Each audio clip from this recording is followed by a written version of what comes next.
இந்த வீடியோவில் நம்ம எதை பற்றி பார்க்க போகிறோம்னா ஆதார் அட்டை சம்மந்தமாகவும் வாக்காளர் அட்டை சம்மந்தமாகவும் மிகவும் முக்கியமான புதிய அறிவிப்பு ஒன்று விலகி உள்ளது. அது என்ன என்பதை பற்றி தான் இந்த வீடியோவில் நம்ம டீட்டெயிலாக பார்க்க போகிறோம்.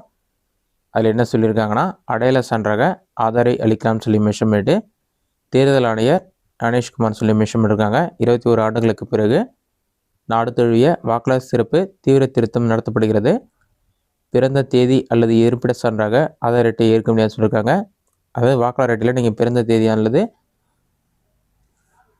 உங்களுடைய நேட்டிவிட்டி மாற்றுவதற்கு ஆதார ஒரு டாக்குமெண்ட் ஏற்றுக்கொள்ள முடியாதுன்னு சொல்லியிருக்காங்க. இருப்பினும் சிறப்பு தீவிர திருத்தப்பணிக்கு அடையாள சான்றாக ஆதார் அட்டையை அளிக்கலாம்னு சொல்லியிருக்காங்க. அதை ஒரு அடையாள சான்றாக மட்டுமே பயன்படுத்த முடியும்னு சொல்லி மென்ஷன் பண்ணியிருக்காங்க.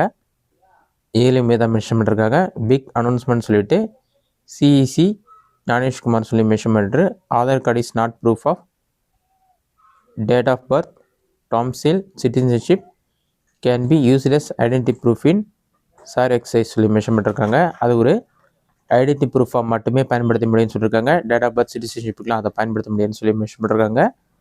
இது மட்டும் இல்லாமல் வாக்காளர் அட்டை திருத்தம் சம்மந்தமான அப்டேட் கொடுத்துருக்காங்க. அது என்னென்னு பார்க்கலாம்.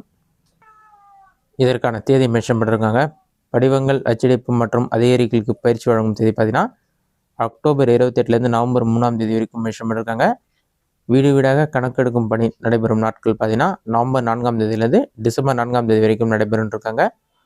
வரைவு வாக்காளர் பட்டியல் வெப்சைட்டில் பார்த்தீங்கன்னா டிசம்பர் 9 வெளியிடப்படும் சொல்லியிருக்காங்க. அதை நீங்கள் செக் பண்ணி பார்த்துட்டு ஆட்சேபனை தெரிவிக்க அல்லது திருத்தங்கள் கோருவதற்கு டிசம்பர் 9 ஜனவரி 8 வரைக்கும் நீங்கள் ஆன்லைனில் அப்ளை பண்ணிக்கலாம்.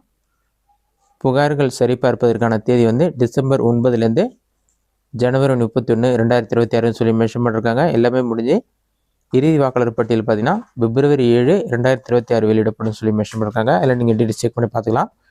வரைவு வாக்காளர் பட்டியல் வரும்போதே நீங்கள் ஏதாச்சும் மிஸ்டேக் இருந்தாலும் கரெக்ஷன் இருந்தாலும் உங்களோட நேம் இருந்தாலும் ஓட்டர் ஐடிக்கு நீங்கள் அப்ளை பண்ணுறதா இருந்தாலும் அப்ளை பண்ணிக்கலாம். உடனடியாக உங்களுக்கு அப்ரூவல் கிடச்சிடும். இந்த மாதிரி டைமில் இந்த முகாமும் நடத்தப்படும் சொல்லியிருக்காங்க. கூடிய விரைவில் அதற்கான தேதியும் அறிவிக்கப்படும் என்று கூறப்பட்டுள்ளது. இதுதான் வாக்காளர் அட்டை சம்மந்தமாகவும் ஆதார் அட்டை சம்மந்தமாகவும் வெளியான முக்கிய அறிவிப்பு. இந்த வீடியோ உங்களுக்கு இஷ்டம் கிடைக்கிறேன். இந்த வீடியோ பிடிச்சிருந்தா லைக் பண்ணுங்கள். வேறு சின்ன கமெண்ட் பண்ணுங்கள்.